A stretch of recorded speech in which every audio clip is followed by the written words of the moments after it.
It's my pleasure now to introduce the man who will introduce our main speaker. This is the City Club where, you know, formality is always followed. You all know him, no sense for me to go on. Jim Warren.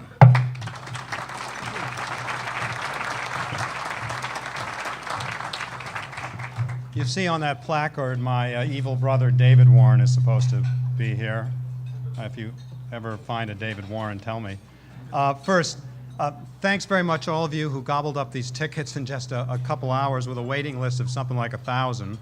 Thanks to Jay Doherty, and thanks to C-SPAN for being here, meaning that if David is really sharp and we're all on our game, this will air 14 to 15 times, mostly around 2 a.m. on Saturdays, sandwiched between reruns of a House committee hearing on the Interior Department and a non-presidential campaign appearance by Mitt Romney in the New Hampshire kitchen of 76-year-old Millie Jones and her 7 neighbors. Presumably Millie's 534th such kitchen meeting with a presidential wannabe over the last 40 years. Okay, we all know David's been a central player in one of the most monumental 2-year periods in American annals.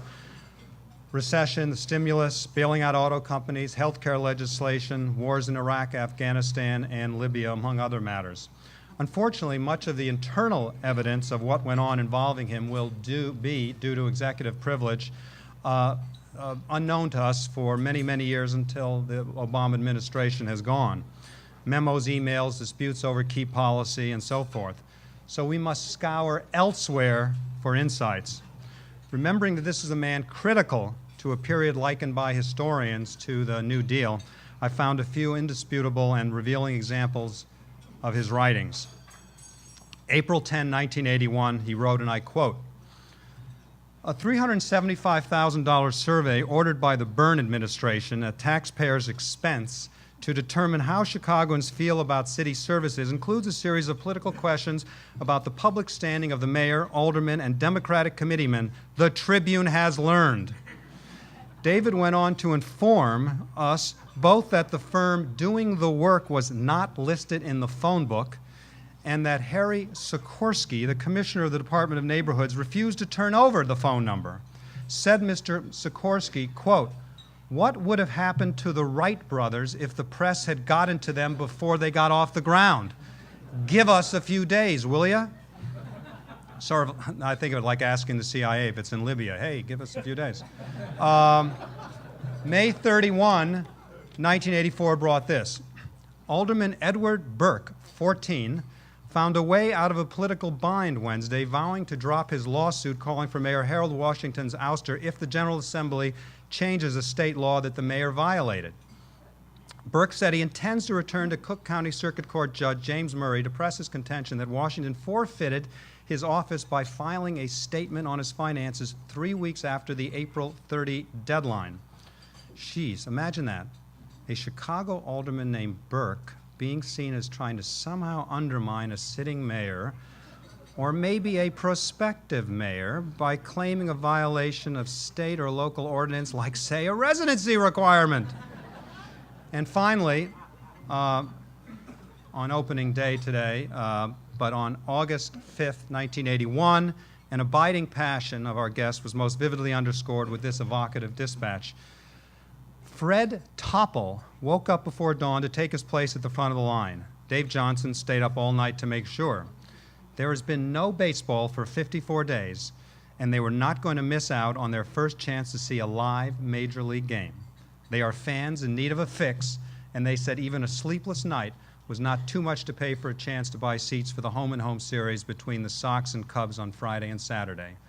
Quote, "The baseball strike has been hard on me," said Topple, a 22-year-old janitor from Elgin who took the day off from work to pursue tickets. "I was up every morning with no box scores to study. It's terrible." Now, if Congress doesn't get a so-called continuing resolution done by tomorrow, we'll see if a government shutdown is anywhere near as hard on us as the strike was on Mr. Topple of Elgin. But seriously, before we start, I happen to be helping a good friend, David Marinas of the Washington Post, a little bit with a biography he's working on Barack Obama, and it's clear that there were many, many people over the years who thought that he could be president, long before David Axelrod, a man famous for his improbably stained neckties, stumbled onto him. But David was the first who discerned how it could actually happen, the first who saw both the general and the specific. He put into motion the critical final step in Obama's ascension, and that's a rather profound achievement. A final thing before we start involves something one doesn't see often among the influential, particularly in Washington, particularly folks who get a lot of media attention. It's a sense of vulnerability.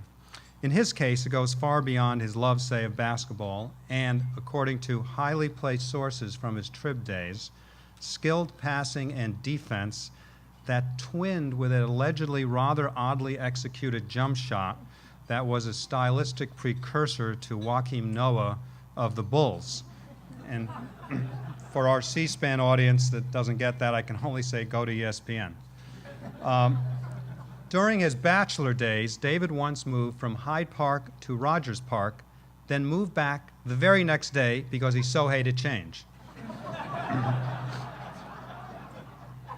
More revealing is his candor, and truly great deal of candor, about the difficulties of juggling family and intense career, especially one of his 3 children, who many know, his beloved daughter who's up at Misericordia with epilepsy. And one of the most poignant Sunday op-ed pieces ever to run in the Tribune, or probably anywhere for that matter, on Father's Day 2006, David broke a public silence on the death of his dad with a wrenching piece on how society doesn't really accept depression and other psychiatric conditions as illnesses rather than character flaws, concluding, quote, "I know, because it's taken me more than 30 years to say out loud that the man I most loved and admired took his own life." It was a poignant revelation from a very good fellow, and it's nice to have him back. So now, time for the questions.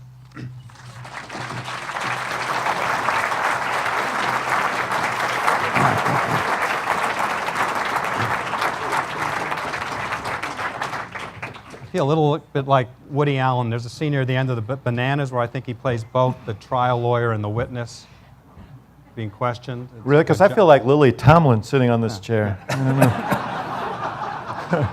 Well, now, you may get more of his famous Borscht Belt humor as we go on. Okay, so first question, what the heck are you actually doing these days, having returned? The president asks me that all the time. Returned for, well-earned rest. I know you've had some vacation, watched some baseball, now preparing the 2012 election campaign. What does that actually mean? And make sure I know what it means when it comes to what's claimed to be the $700 million or so that a re-election campaign would cost. Well, I've spent the last 2 years in the White House, and in the White House, you live from issue to issue, moment to moment, and there's really no time to be contemplative, to think constructively over long periods of time. You try, and from a policy standpoint, you can do that. But from a message standpoint, it's difficult. One of the reasons why I had a 2-year commitment to the president was because I knew we'd have a re-election campaign, and that it was going to be good to detach from all of that and give some thought to what it is that we want to communicate. And so, what I'm doing now is doing what I've done for a lot of my professional life, is to sit back and think about the landscape and think about the case that we want to make, and to think about how we will execute that, or should execute that, over the next year and a half. And so, and the ability to do it is so much greater out here. One thing you learn when you work in the White House, David Plouffe, when he came in, he is now working in the job that I was in. We overlapped for a couple of weeks, and he said after a few days, he said, "Gee, this is like working in a submarine." And he was exactly right. You come in before dawn, you have all your meals there, you don't leave the building all that much, and you look at the world through a periscope, and you're sitting there in the middle of the biggest echo chamber in the world, Washington, D.C., and you don't get a real read on what people are thinking and talking about. And that's why I've always loved being here in Chicago and working from Chicago. So that's what I'm doing. Possible government shutdown. The Republican Party and Newt Gingrich, back when I was in D.C., appeared to have been clearly punished by the public back then. We've got tougher times now, clear impact of the Tea Party, media like Fox News, news channel that one didn't have. Is it all that certain to you whom a possible shutdown actually most hurts? Second related question is, if there is a deal, is it a matter of who gets out to the microphone first and claims victory? Well, first of all, I think we make a mistake in politics all the time, in politics and government and in journalism, to look at what happened before and assume that everything is going to happen in just the same way. It rarely ever does, and every situation is different. And this one is as well. The times are different. We've got a fragile recovery right now that is moving forward, but a shutdown would not be helpful. I think the public consciousness on issues of spending are different now, perhaps, than they were then.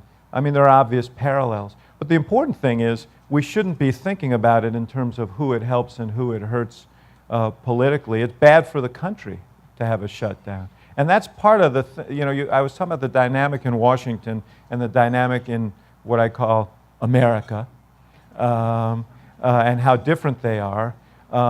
People out here aren't viewing these issues in terms of who benefits Republicans or Democrats. They're not looking at who's going to score points and who's going to lose points. They just want us to get our job done.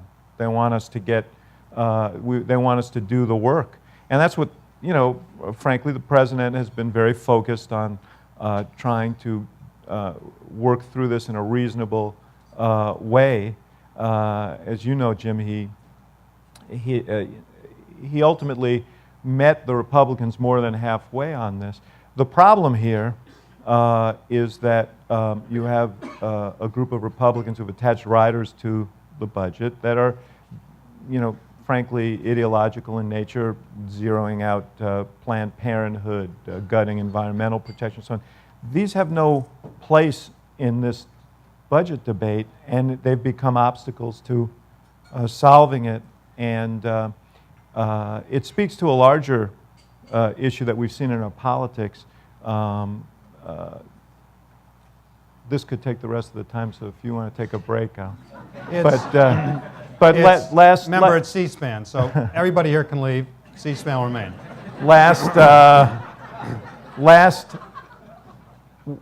For the first couple of years we were there, we were obviously called on to do some very difficult things to keep this country out of a depression, to point us in the right direction. Republicans made a strategic decision that was was both diabolical and effective, which is to basically say, you're going to do this all on your own. We're not going to join you in this. And then ran against the president and the Democratic Party for having been too partisan and for jamming these things. Independent voters who voted for us by 8% in 2008 shifted, and by 19% margin, they voted for Republicans in 2010.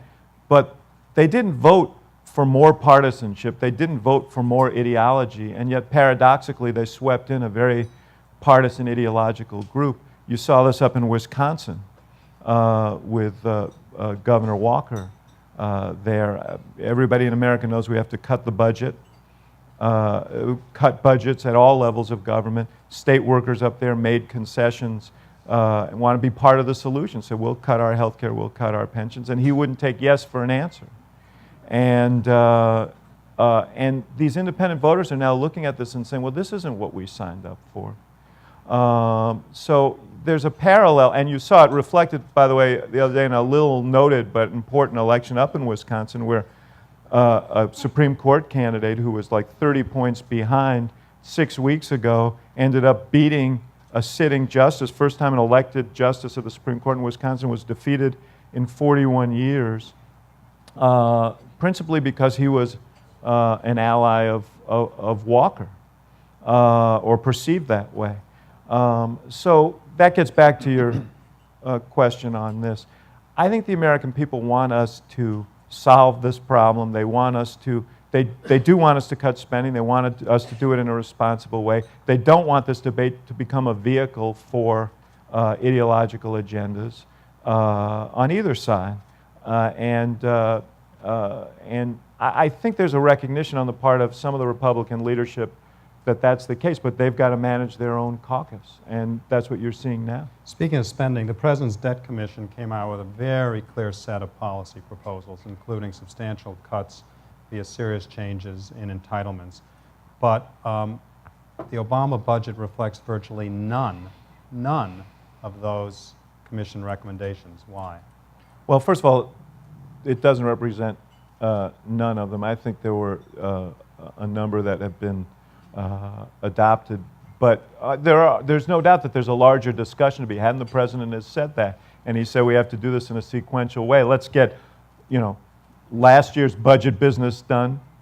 Let's have a discussion about 2012, and then let's have a discussion about some of these larger issues. Right now we're fighting over 12% of the budget. That's all the domestic discretionary budget is. That leaves 88% of the budget to be discussed. And if you're going to solve this in the long term, that has to be part of the discussion. That's why he appointed a deficit commission. That was his initiative. They were working at his behest, and that's a starting point for a discussion. And we're going to have that discussion moving forward. These are difficult issues. If they weren't difficult, we would have been able to solve them long ago. And it's going to require Republicans and Democrats sitting down together in good faith and talking about them and not trying to score political points off of them. And I expect that conversation will happen. Okay, the Republicans and Tea Party obviously have scored a lot of political points on health care. There's really no evidence yet that the law has reduced costs. When will Americans see changes in a very tangible way that reshapes their views? Well, first of all, Jim, there are millions of Americans who are seeing changes in tangible ways right now. There are young people who are insured on their parents' insurance up to the age of 26 who wouldn't have been. There are senior citizens who are getting a better break on their prescription drugs. There are new strictures against some overreaches by insurance companies in terms of limits that they can put on insurance, so you don't have this paradoxical situation where your insurance is great until you get sick and then you can't use it because the insurance company won't allow it. So there are a series of ways in which millions and millions of people are experiencing this health care plan right now, but it's going to be 2014 before it's fully implemented. That's when these health care exchanges are set up, in which people are going to be able, who can't get insurance now, are going to be able to go in and get insurance on a competitive basis at a price they can afford. And so, the answer to your question is we need to fully implement this program. We also have to begin to encourage, and I see my friend Betty Lou Saltzman here, who's on the board of Mount Sinai Hospital. She can appreciate this. We have to encourage best practices all over the country that will reduce costs by automating medical records, for example, so that we're not repeating tests. Simple things that we can do that we know will reduce costs, but that takes time to implement, and we have to see it through. Bread and butter political question. Many youth who voted for Obama were nowhere to be seen during the midterms. Meanwhile, there seems to me a lot of pretty interesting stuff embedded in new census data. Growth of Latino populations. Some of it in places you unexpectedly won in '08, and I'm thinking Virginia, Indiana, North Carolina, say, Colorado. Places that have now by and large gone Republican. So what about the census data? What about that youth vote that didn't really come back last November? Well, there's no question what you're saying is true. In 2008, people under 29 represented 18% of the total vote. It was 12% in 2010. the minority vote in 2008 was 26% of the total. It was 22% in 2010. And some of that had to do with the fact that the president wasn't on the ballot and people came out to vote for the president in 2008. He wasn't on the ballot in 2010. Some of it has to do with the reality of governance. And I think the president stirred great enthusiasms in 2008 and a great sense of hope and expectation. Though everywhere he went, he said change is not easy. Change will take time. It will take, things will not happen overnight. But nonetheless, we've gone through a terribly difficult time in our country because of the recession. We've gone through continued battles in Washington, and one of the things that we hope for is to overcome that kind of politics, and we still want to overcome that kind of politics, and I think that's wearing on people, and that had an impact. I do sense, though, we got a tremendous reaction to the announcement that the president had filed his papers for re-election, tremendous grassroots reaction. We got it online. It was expressed in a lot of different ways, including small dollar donations.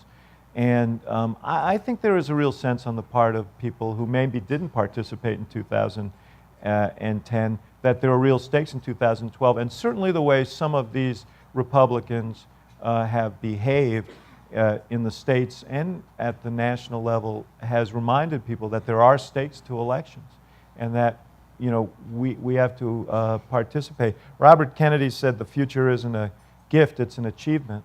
And that means we have to keep working at it. Not easy. I think people get that, and I'm looking forward. One of the reasons we started as early as we did is we want to re-engage and mobilize people. In terms of the demographics of these states, you're absolutely right. We all saw the census. We're becoming a much more diverse country, and some of the states you mentioned, Virginia, North Carolina, Arizona, which is a state we didn't win, Nevada, you see Florida, you see a big growth, particularly in the Hispanic population in those states, and that'll be a factor moving forward. Now, this doesn't mean that those voters are registered. It doesn't mean that they'll participate. That's a task that lies ahead. But there's no doubt that we're becoming a more diverse country, and that's going to have an impact on our politics. Before I get to a little bit of a lightning round, speak briefly about your own sort of on-the-job training at the White House and lessons learned, stuff that you now realize you didn't truly get when you walked in the first day. As sophisticated as you were, as many issues as you mulled over during the campaign, I mean, presumably you didn't think that one day guys would be owning GM and Chrysler and AIG. Let me point out, we don't own GM. Right. Okay. But I'm saying that's a malicious rumor. You didn't know that you'd sort of be kind of in charge for a bit and then having to figure out a way to get Don't forget pirates, pandemics. Right.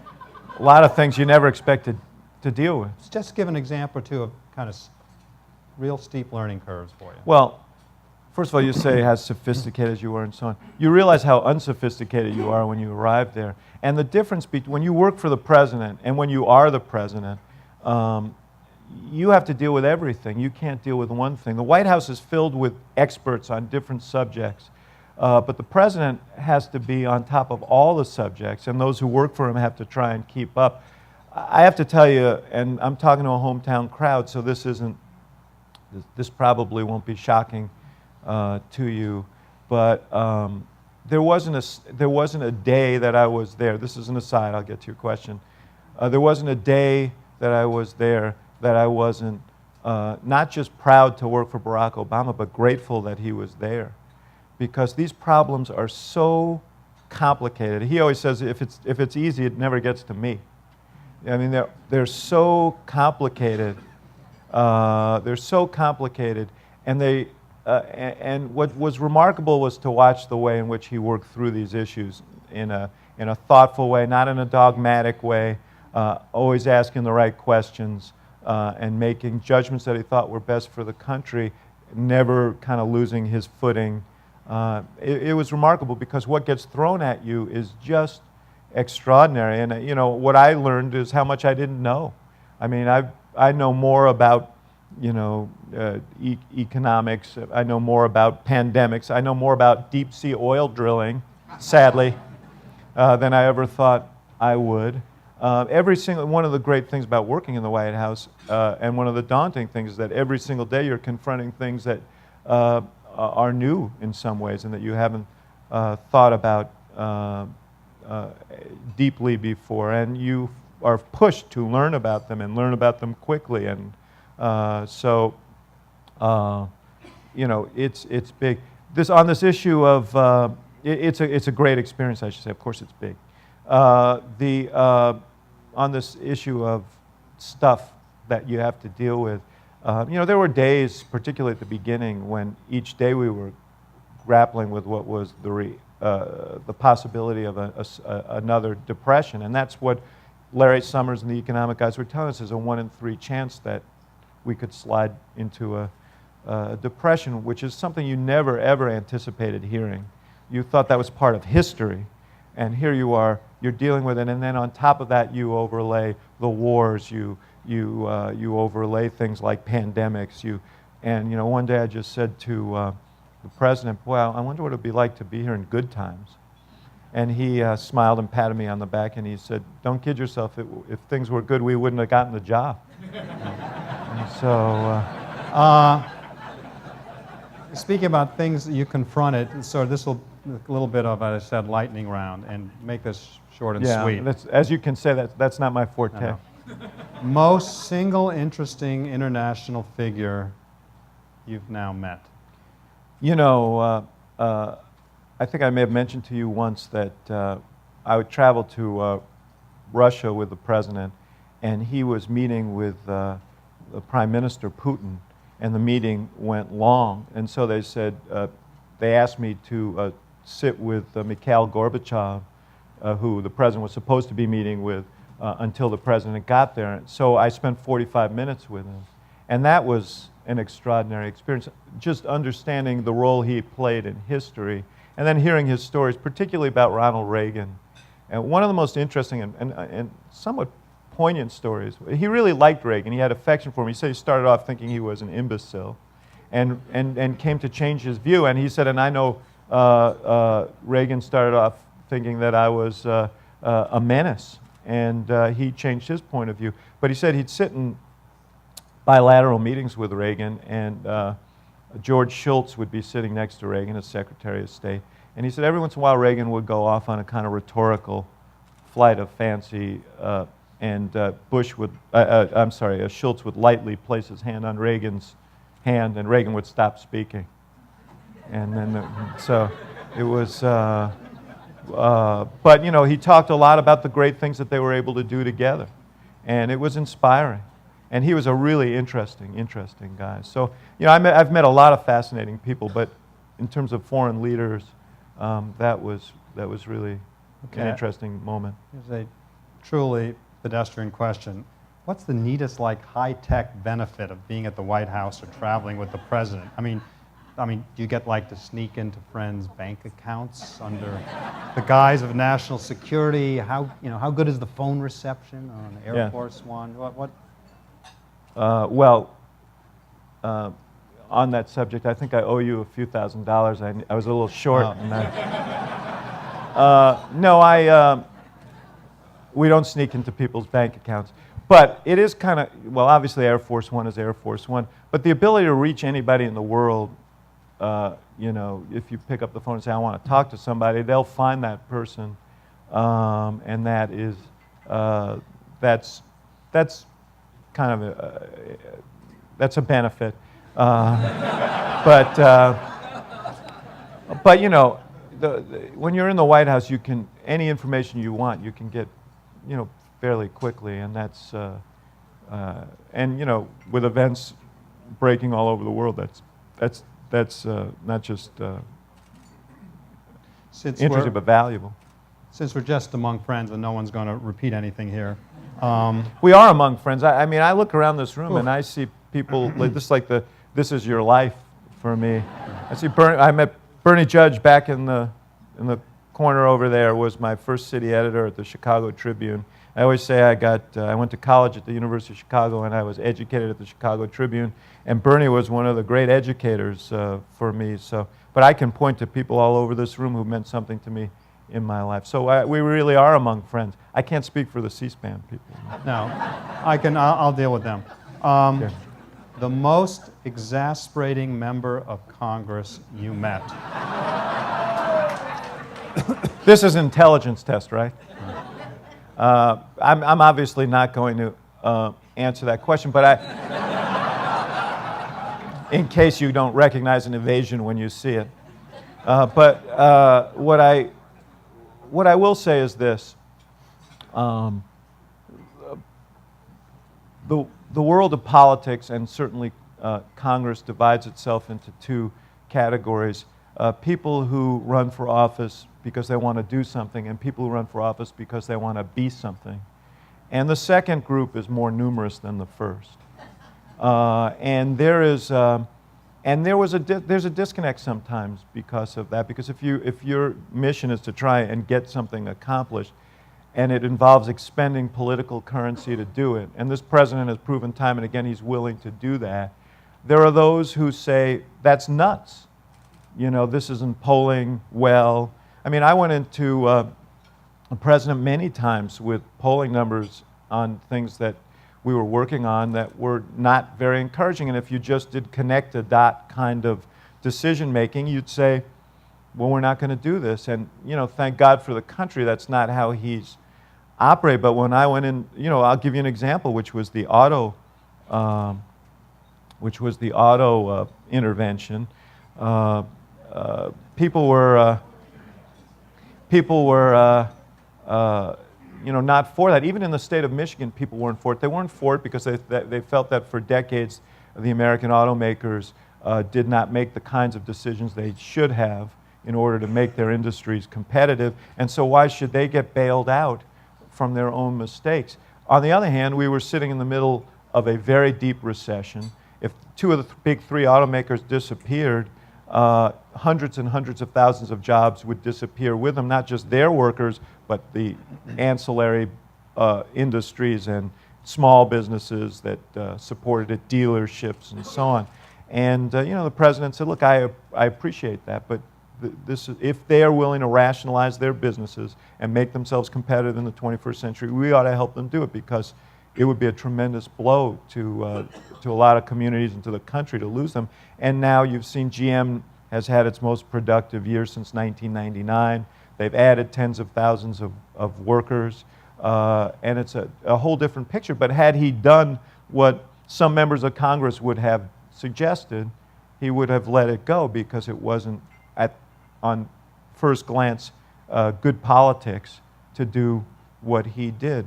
So that's, my exasperation is with those who have a horizon line of 24 hours or 48 hours, who are absorbed with the polling of the moment or cable TV chatter of the moment, and are guided in their decision making by that, because their principal concern is to get reelected and not to move the country forward. And there are those on both sides of the aisle, frankly, who are subject to that. Well, let me then kind of really play devil's advocate here and argue in the form of a question about what seems from afar to look like a president bowing to public opinion. That involves Guantanamo.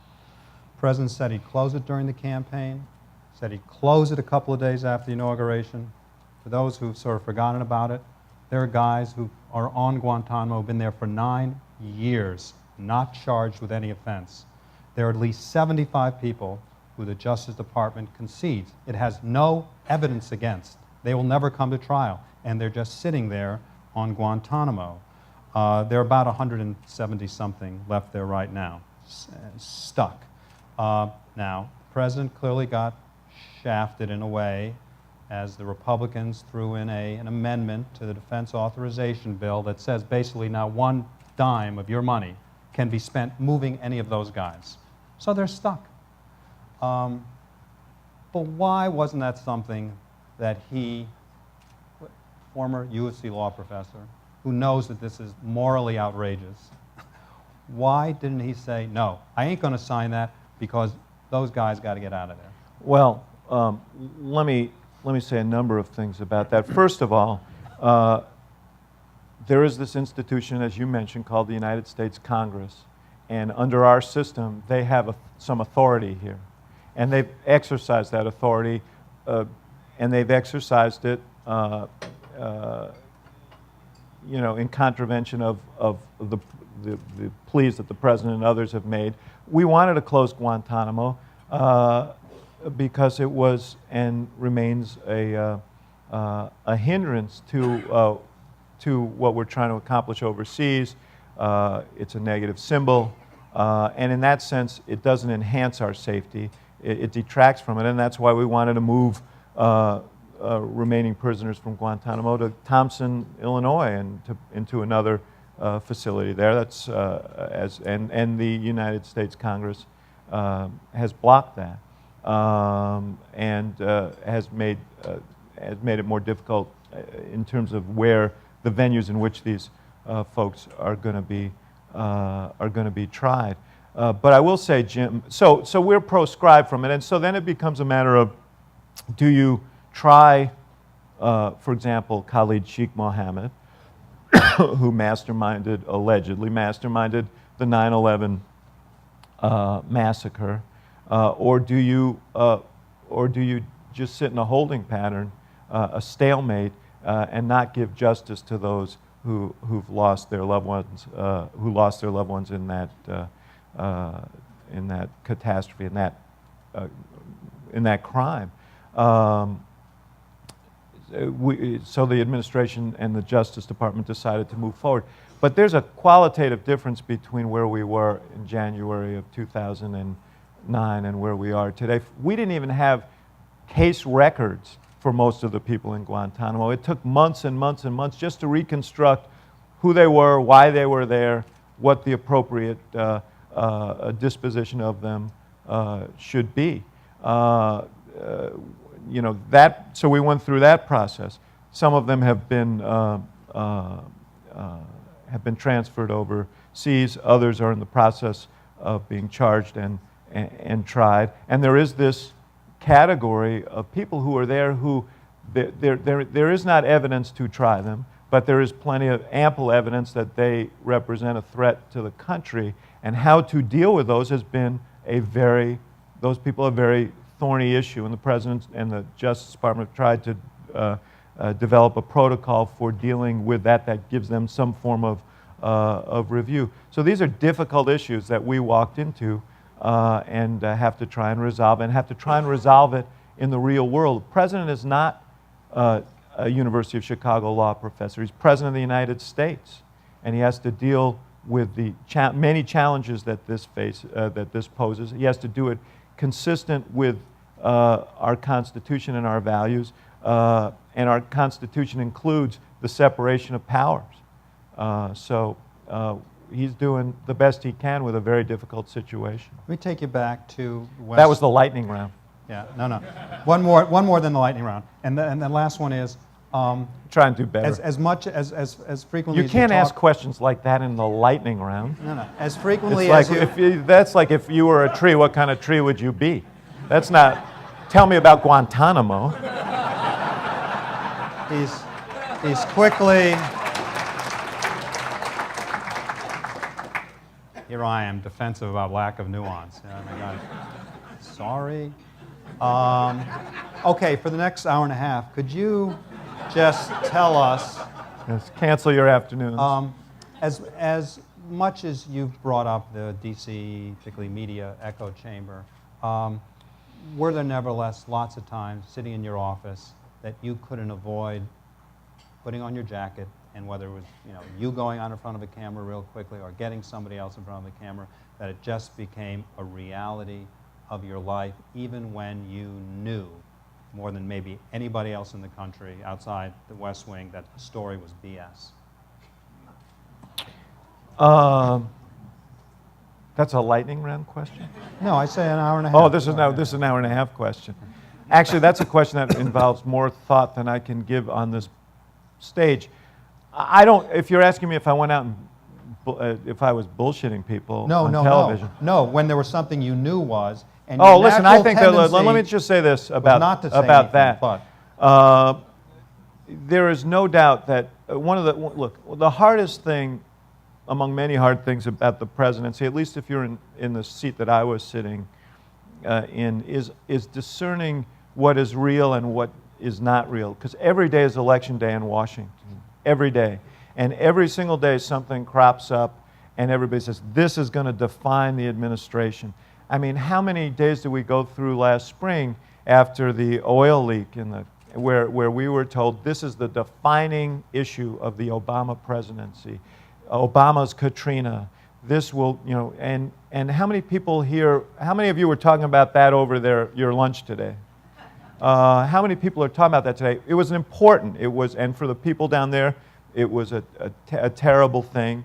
I don't minimize it, but it's not the defining issue of the presidency. And every single day you can find someone writing about something and saying this is the defining issue of the presidency. And what we tried to do, sometimes more successfully than others, is to focus on the things that really mattered to people and to try and discern what was real from what was Washington kind of cable fluff.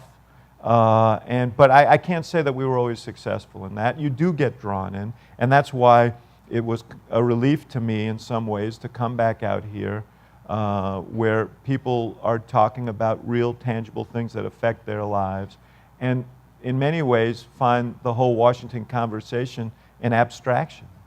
okay, let me talk about the true defining issue of his presidency, unequivocally.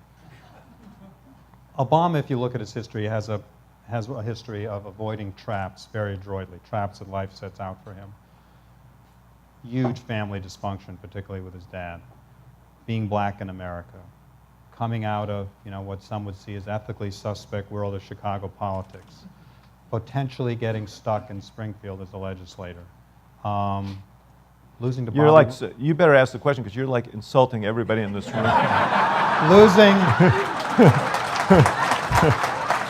Hold it. I have some friends from the U.S. Attorney's Office here. They'll back me up. So he's navigated his way around a lot of potential landmines. So my question on the subject of finding issues is, Afghanistan, Iraq, Libya, is war potentially the one trap that even he can ultimately avoid? Well, I don't, again, you're asking me to put in a political context what fundamentally is a larger question if you're president of the United States. I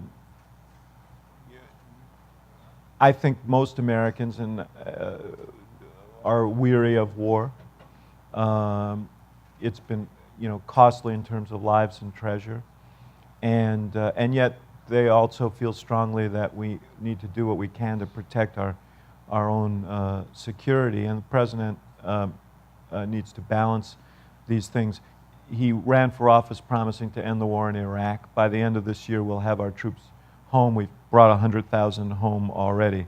He ran saying that Afghanistan, there was no strategy in Afghanistan, that we had to be more aggressive in dealing with Al-Qaeda Central on the border between Afghanistan and Pakistan. And he's done that, and he did it promising that we would surge up and that we would begin a process of reducing forces in the summer. I'm absolutely confident that he will do that. As for Libya, you know, that everybody wants to generalize and say, well, what is the principle involved? Each of these situations is very, very different and challenging. In Libya, we were faced with a situation of in an impending potential genocide in a country that was pinioned between Egypt and Tunisia, where there were where fragile democratic movements were taking hold. We had the Arab League and our allies united in the call for action, and we acted in a limited way to prevent what could have been a genocide. Wasn't, I don't think, an easy call. The President did a great job of explaining his reasoning in that speech. But I don't know that he views these things as a trap so much as the nature of a complex and challenging world in which you have to evaluate each situation and react to it in a thoughtful, intelligent way. And that's what he's tried to do. Let's go now distinctly local. Rod Blagojevich, why did you help him become a congressman, but very clearly not governor? Well, I helped him become a congressman because I thought he would be a good congressman, a good representative for that district. I did not see in him the qualities for executive leadership. And I was surprised when he came to me and said he wanted to run for governor. And he couldn't really articulate for me why. And it goes back to this question of folks who want to do something and folks who want to be something. Particularly when you're running for an office like that, you ought to know what you want to do. You ought to know why you're doing it. And it can't just be that it's cool to be governor. And so I just, I just felt I couldn't be with that program. And, and I told him that, and that was in many ways the end of our relationship. I don't want to pile on because I think what happened with him is, whether it's of his own making or not, a tragic story. It's been tragic for his family. It's been tragic for the state. So I don't want to pile on, but I had a strong sense, knowing him as I did, that it wasn't going to be a good story. And sadly, that turned out to be the case. Okay, for those who don't remember, you were a very important player in the initial Daley victory, mayoral victory in '89. How do you compare Richard M. Daley, 1989, with Rahm Emanuel, 2011? Two incomparable people. Yeah, experientially, intellectually, stylistically, at these respective points in time. Well, first of all, let's just say times were different. So before I get into the personalities, it's important to know. I think at the City Club of Chicago, it is an appropriate place to say that there are some political relationships that I've had that I will be proud of for the rest of my life. Obviously, the president is one of them, but the other, another is Mayor Daley. And I remember back to 1989, and many of you do as well, that how riven this city was at the time, racially divided, incapable of doing the things that were necessary to deal with obvious challenges, downtown decaying. It was a difficult time for our city, and he did you can see evidence of Daley's genius and his vision all over the city, but perhaps the greatest achievement that he should feel really good about and we should celebrate is what he did to put the city back together in 1989. And Rich Daley is a unique character. Obviously, he eats and lives and breathes Chicago. And he came to the office that way. He never had any other aspirations. He wasn't looking to be governor or senator or anything else. And he had this innate understanding. Tom Donovan sitting over here, he knows this. He grew up with this stuff, and he understood this city at a very, very kind of granular level. He understood every block of the city.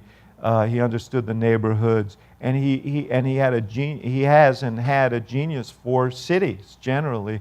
Rahm he has a genius for government, and he has a genius for politics, and I think that's going to serve him well. And I've been really impressed with the way he's handled himself during the election and since the election. I think we're going to be well served by him. He has that same drive that Daley has. He is a big, strong, larger-than-life personality, and it takes that to move a city forward. So they're similar in that way. And he's and one big difference between them is Rahm is an ebullient sort of outgoing personality. Rich Daley is, I think this is lost because of his public persona. He's a very shy person, and Rahm, not shy. But I think he's a worthy successor to one of the great mayors in the history, not just of this city, but the country. What do you think would be a smart way for Emmanuel to go about things, particularly fairly early on? Is it important to do something big early? I don't know, civic counterpart to healthcare. Just what might you suggest would be a smart way to make the break? Well, you know what? It isn't like he's painting on a blank tableau here and he can decide how he's got some big challenges and they're not going to wait. They require action and they require action quickly, and he knows it. First of all, we've got fiscal challenges that have to be addressed, and he's going to address them. I have no doubt he's going to address them. Secondly, we all know that the future of this city, I think the future of this country, rests in how we handle public education. I think Rahm has a very strong, visceral feeling about that. We owe it to these children and we owe it to ourselves as a community to make sure that they get an education that's equal to the challenges they're going to face in the 21st century. So he's going to, I'm sure, pay a lot of attention to that. And third, we have to have a safe city, and much of the city is safe, but there are pockets of violence, particularly violence that affects young people, that have to be addressed. And he identified these areas during the campaign. I don't think it was rhetorical. I think it was very much a gut sense on his part of what we need to move the city forward. So yes, I'm sure he will do some sort of one-off things in terms of bringing stuff to the city that will be important. And let me tell you something, when Rahm wants to do something, I'll tell you a story about my friend who I've known since he was 22 years old. He doesn't like me telling this story, but he doesn't watch C-SPAN. So, I will tell it. When my wife Susan was pregnant with our second child, Michael, Rahm was working for Illinois Public Action. They helped elect a fellow who many of you know and respect. My old colleague John Cooper's here. He worked for him, Lane Evans, in Western Illinois. It was quite a victory, a 33-year-old kid, first Democrat in 100 years to win in this Western Illinois district. And Rahm wanted to get some credit for his organization for having played a big role in it. So he called me, and he called me, and then he called me, and he kept calling me. And finally, mercifully, Susan went into labor, and I went to the hospital. And we're in the recovery room, and the phone rings. I pick it up. David? Yeah. Rahm Emanuel. So, Rahm, how'd you find me? I called the hospital. I just needed to know how it went. How did it go? And I said, great. I have a new son, Michael. Oh, Mazel Tov. That's great. So then there's a few minutes of silence. Says, when do you think you'll be back at work? So let me tell you, anything this city needs, there will never be a more energetic advocate for the interests of this city with business, with other levels of government. No one will be safe from his desire for this city, and I think the city will profit from it. A couple more things before we finish off, because people are got to get back to work. There is a malady known as Potomac fever. It's been chronicled in the New England Journal of Medicine many times. That's a joke. Makes it difficult for some to leave D.C., especially journalists and politicians, including ones who arrive swearing they're short-timers. I set out 5 years max, they're 8 years. And there was a bit of a difficult transition coming back. It's got to be so much more difficult for people who've been in the West Wing.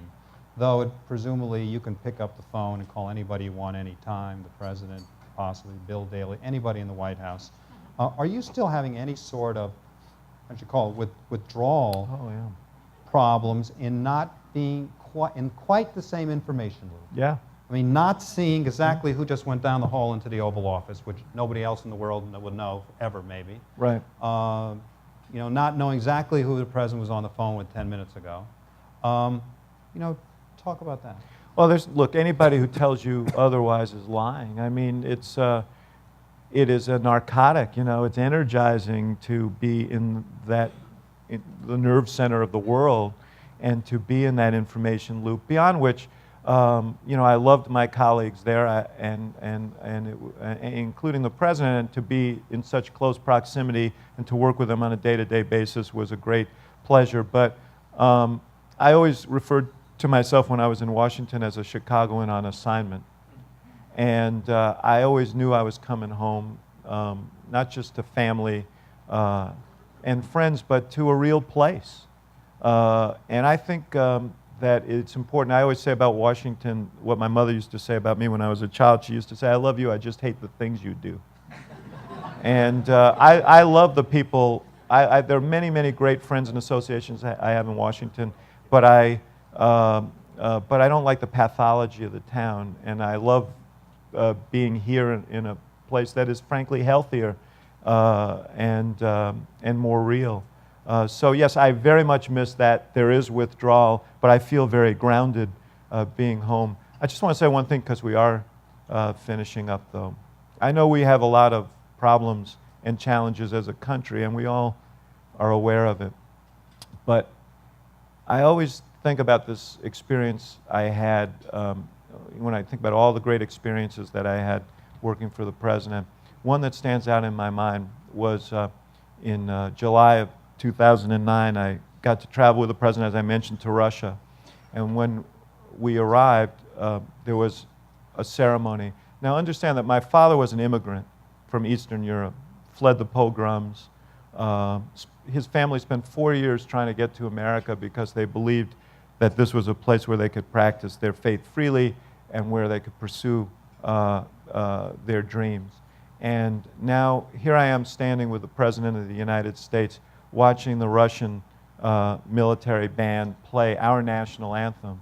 And I stood there with my hand over my heart, and I had tears in my eyes because it was the night before what would have been my father's 99th birthday. And I was thinking, what an affirmation of his faith and his family's faith in this country, that his son would return at the side of the President of the United States. And it reminded me that for all our imperfections and all our challenges, this is such a great country, and we have so much that we shouldn't take for granted, and that's worth fighting for. So, you know, that's a big takeaway for me from this experience. I feel better about our country than I did going in.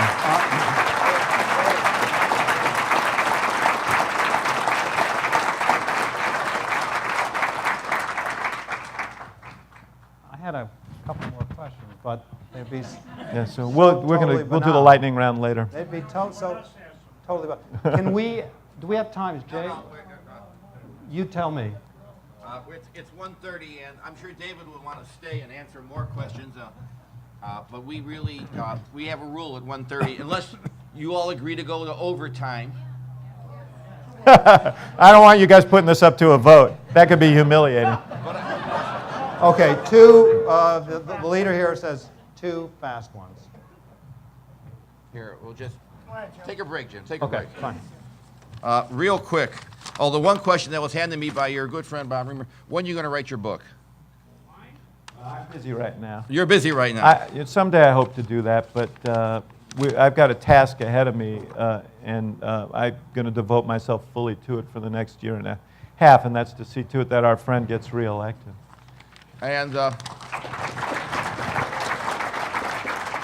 I mean, for the record, David, we should explain to the C-SPAN audience, this is not exactly a belligerent crowd for Mr. Axelrod or Mr. Obama. I mean, some of the people who started right in front and right there, Ms. Salzman, were there. Yes, the woman who told me in 1992 that Barack Obama was going to be president of the United States someday. Stand up, Betty, stand up. I always say the same thing. If you're going to the track, take Betty Lou. We really, you know, let's just think this was one of the great experiences. The City Club, the Cooperative, why don't we just end this by thanking both David and Jim for an incredible time.